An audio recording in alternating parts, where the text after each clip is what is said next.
Hello everyone, welcome back. So this is the second session where on the Incas, and in this one we'll be talking about the earliest origins of the Inca civilization. Where do we start? Well, perhaps the best place to begin is of course at the beginning, which of course are lost in the mists of legend and prehistory. Well, oral history, more to the point. Archaeologists have subsequently theorized that the emergence of the Inca Empire was linked with the Andean civilizations of the Titicaca Basin, which is in present-day Bolivia.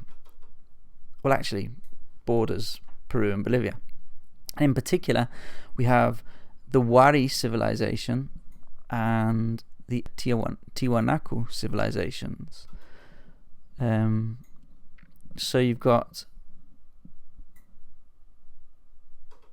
who are in their zenith. Well, I suppose that these last from round about 500 AD to 1000 AD European time.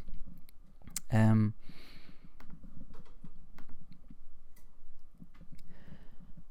one of the principal stories concerning Inca origins, I hesitate to use the word myth, although that's the way it's become known. It's an origin story.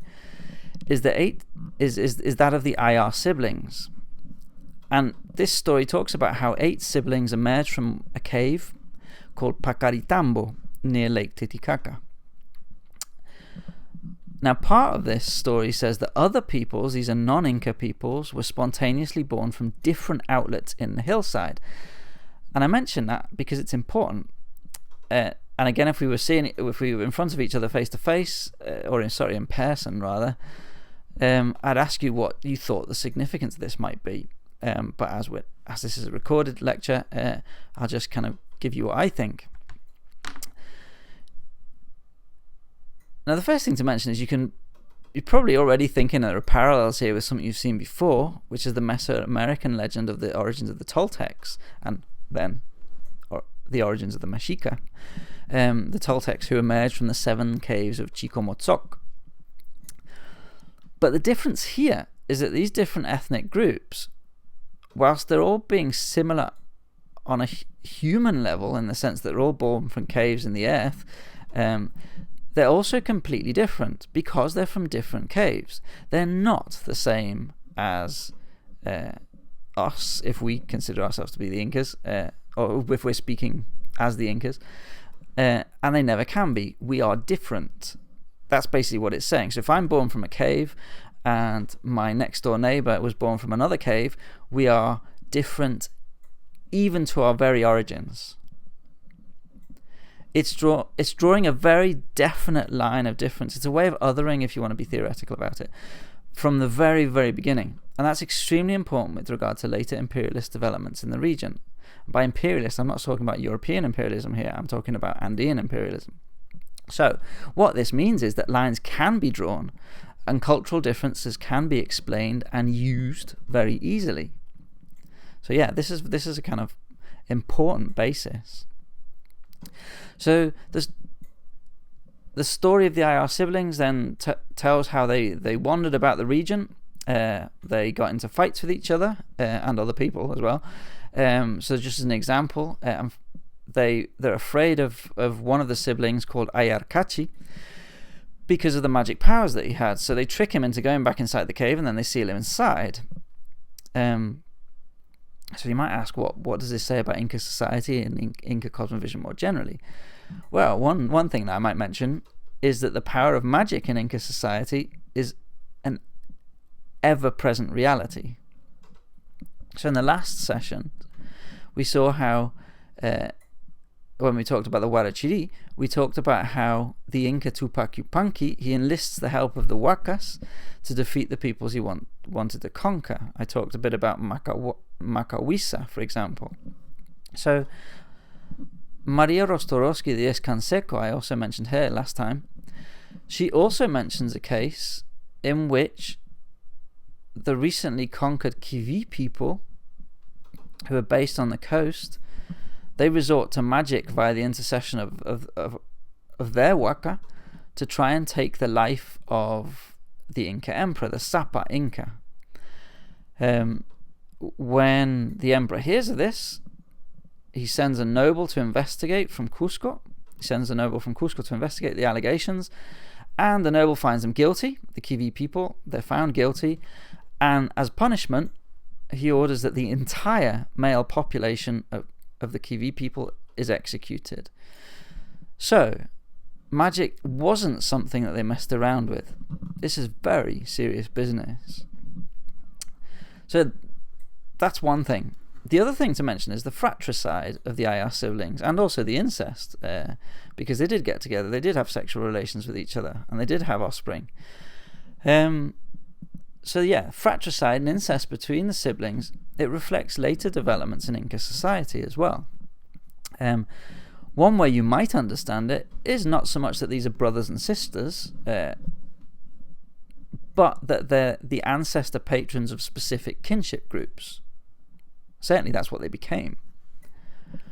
So marriage and fratricide between the Ayar siblings, it may well represent kinship alliances and conflict between separate kinship groups that in Cusco became known as panacas. So if we bring that example right up to the Spanish conquest, which took place between the years of 1532 to 39 AD, one of the main reasons that the Spanish were able to penetrate the empire, and there were a number of reasons, but one of the main reasons, was because just prior to their arrival, Tawantinsuyo, which is the Inca Empire, it had been torn apart by a civil war between two siblings. These are half-brothers. But most importantly to note, these are half-brothers from different kinship groups. So they had the same father, Huayna Capac, but they're from different kinship groups. So by the same token, when an Inca married his sister, and you'll see this in the Spanish chronicles, they talk about how the Incas married their sisters. This refers to, more often than not, this refers to an alliance between particular panacas and particular kinship groups in Cusco. Now, back to the Ayar siblings. By the time they reach Cusco, or what became Cusco, there are only 4 of them left, one of whom is Mama Huaco.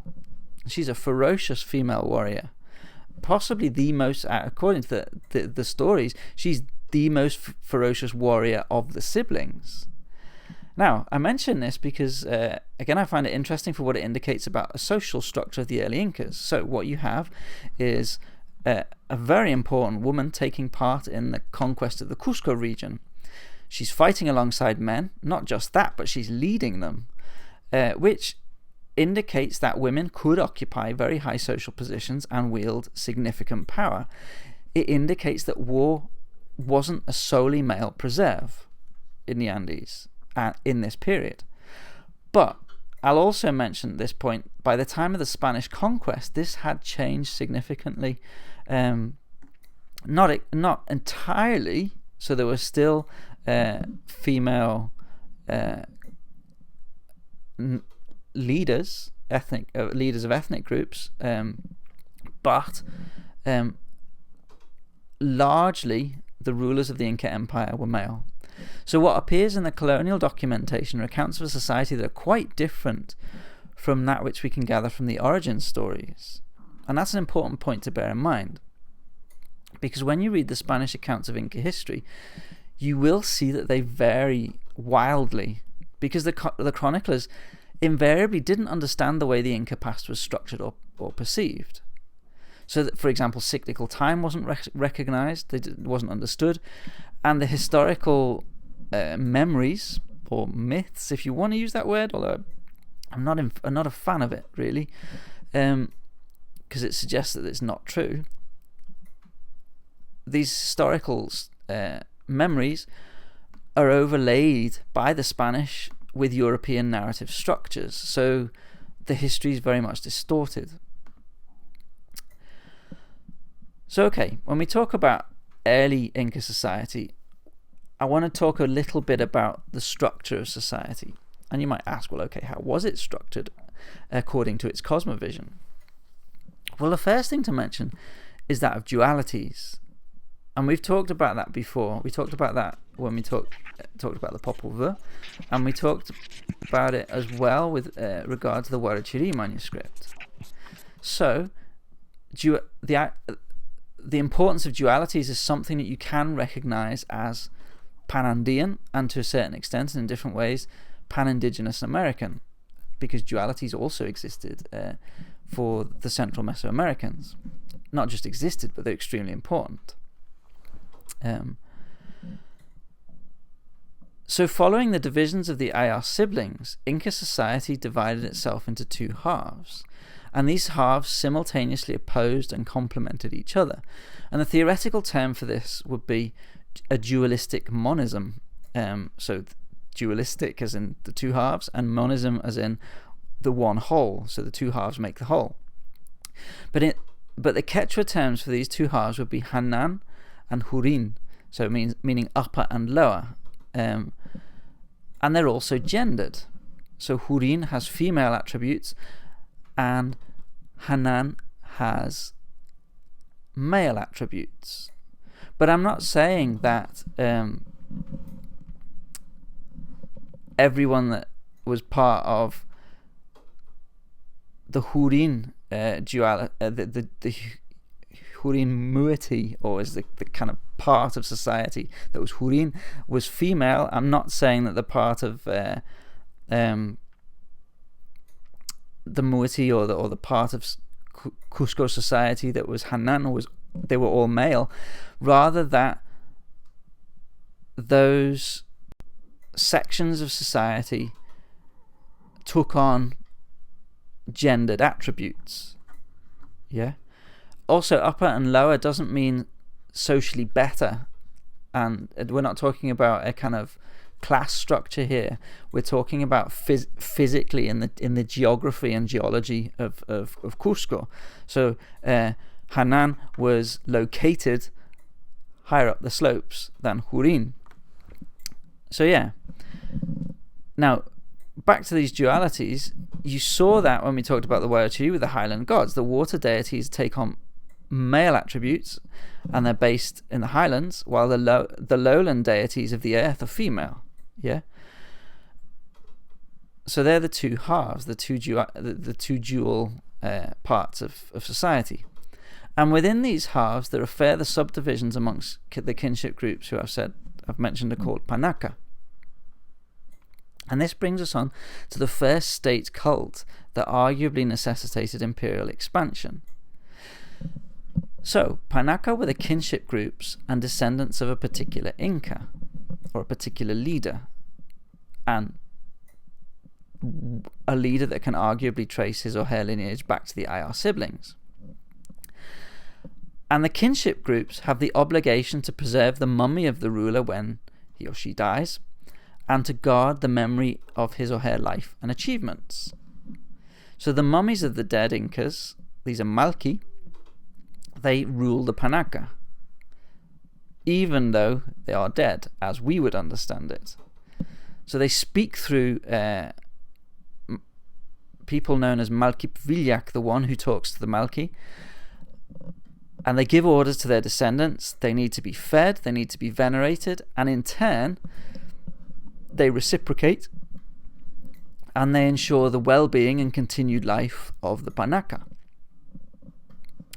And it's this reciprocity between the living and the dead, and between the ruler and his people, which is the fundament of Inca society. Can't stress this enough. And here's why. So what I'll give you now is an argument put forward by Frank Salomon. So he says, when born, people like maize plants... sorry, this is an interpretation of how it was understood in the Andes, rather. It's not just him making it up, by the way. When people are born, like maize plants, they're wet and they're fleshy, they're transient, and they grow and they change, just like maize plants. When they die, they become permanent. They dry up. Possibly not so much in this country, in England, but when you think about the altiplano of the Andes, or in the dry mountain slopes, this is certainly the case. when mummies become mummies, that's essentially what happens. They're desiccated, they become dry. And think of the maize plant, or most other plants for that matter. What happens then? It's only when they dry do they give up the seeds that allow new life to grow. So it's only when dried up that the seeds appear. And the same is understood of humans. So what do you have? You've got members of the Panaka receiving support and life through their ancestors' generosity and the seeds that he or she produces, whilst in mummified form. What you've got is ceremonial redistribution on part of the mummy's continuing income. So income comes in and it's distributed amongst the Panaka. What do the Panaka have to do? Well, they have to serve as the dead ruler's court.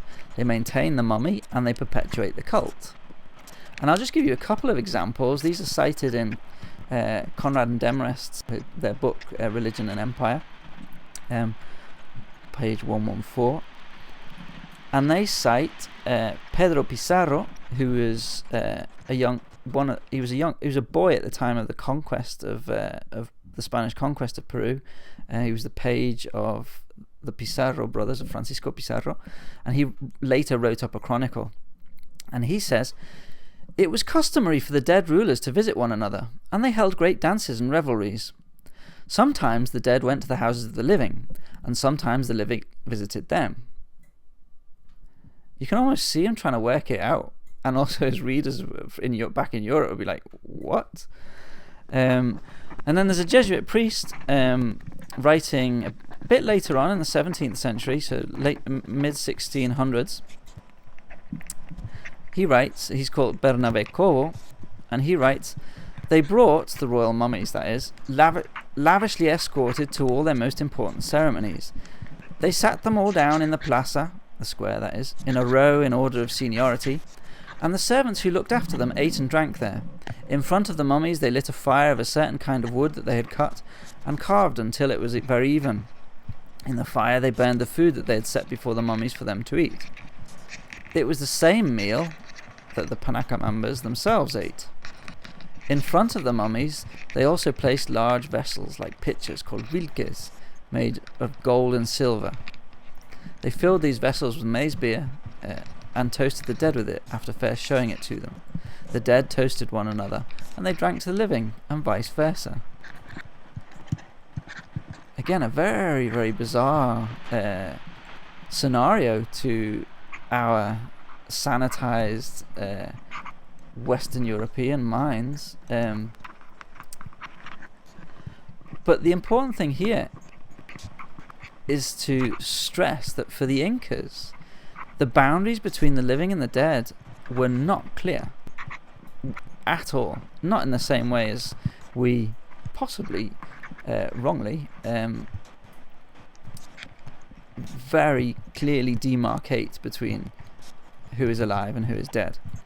And this, the fact that the boundaries between the living and the dead weren't clear, that the dead can toast one another and they can drink to the living and vice versa, that the dead went to the houses of the living and sometimes the living visited them, it really highlights the interconnection between the past and the present. So I'll remind you again of the example I started the sessions out with, which was that linguistic idea of the people who speak Quechua are always seeing the past. They look into the past and therefore understand the present. So the past and the present are intimately interconnected. And that's where I'll leave the second part of this lecture set.